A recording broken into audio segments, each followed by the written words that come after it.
New clothing inspired by historically black colleges from one of America's most iconic fashion brands. The new collection from Ralph Lauren draws on the archives and the yearbooks of Morehouse and Spelman colleges. It leans heavily on campus fashion from the 1920s through the 1950s, and the idea was created by two Ralph Lauren employees who are alumni of those schools. And I sat down with them to find out about the source of their inspiration and their dreams for what the collection might represent.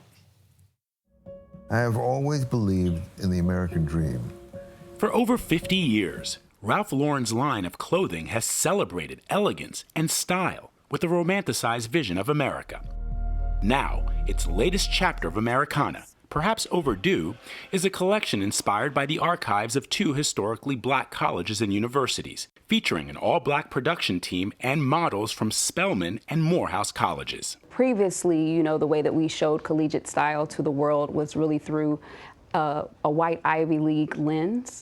Alumni Dara Douglas and James Jeter were behind that collaboration. They drew inspiration from the clothing worn by students attending HBCUs throughout the decades. This was a love letter to Spelman and Morehouse. It was also a love letter to all HBCUs. But it was really more about putting a spotlight on the incredible style of individuals at these HBCUs in the 20s, 30s, 40s, and 50s. This wasn't black style, this wasn't white style, it was American style. Jeter conceived the idea following the events of summer 2020. In the wake of George Floyd's murder, you were questioning whether or not you even wanted to stay here, even though you'd spent your entire career at Ralph Lauren. Absolutely. And, you know, I think a lot of brands made commitments in 2020, Ralph Lauren included. But 2021, it's really about doing the actual work. None of my heroes looked like me, and I said that to Ralph. And Jeter says Lauren listened.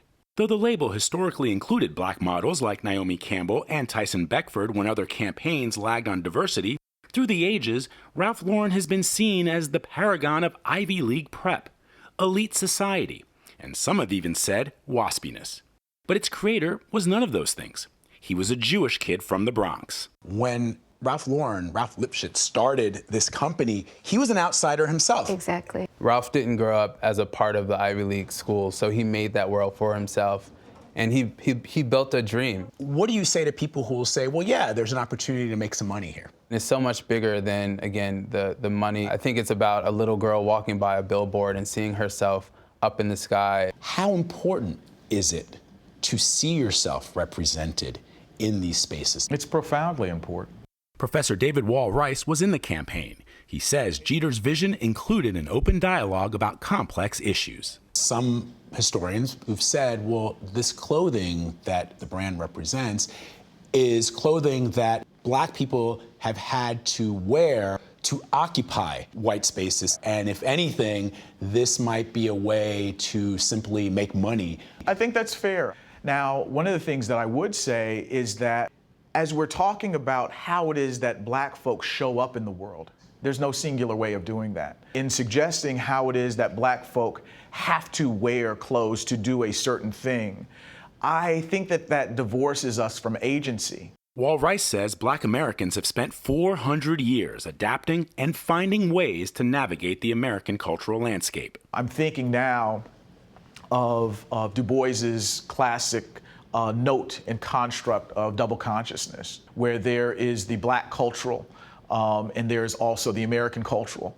And in many times they're at loggerheads. These were some of the clothes that we built America in. We also picked cotton. And so we had clothing for that as well. And I think that this collaboration was an effort of realizing us doing things more boldly, more fully, and telling, more accurate stories. And James Jeter says there are more chapters ahead. And so this is just the beginning. Ralph has told so many stories over the last 54 years, but has so many stories to tell. Nice line. So many bravos and kudos in that story. Bravo to James and Dara, who brought it to Ralph's attention. The fact that they felt comfortable enough in challenging him to say, I'm not so sure I want to be here. Mm-hmm. And then big bravos and kudos to Ralph Lauren, who listened and said, what can we do about it? And then really put out a Really beautiful, gorgeous collection. James is 30 years old. That's awesome. And, and Dara is also fairly young for Ralph Lauren, a guy who's, in his 80s. Yeah. To listen to these two young black employees of Didn't his have to do anything, and Vlad. turned it over to them. Exactly. Turned it over to them. So the models were people of color? That's right. The photographers were the whole people of color? production Yeah. was people of color. And Very I nice. should point out, I want to thank Vita and Jenny Kamen, our producer, and Miri Sforms. First day back in the office yesterday for Miri. She produced that piece, edited that piece. Really well done. It looked Nice. beautiful. All well It said. did. Beautifully done, Vlad. Yeah, thank you.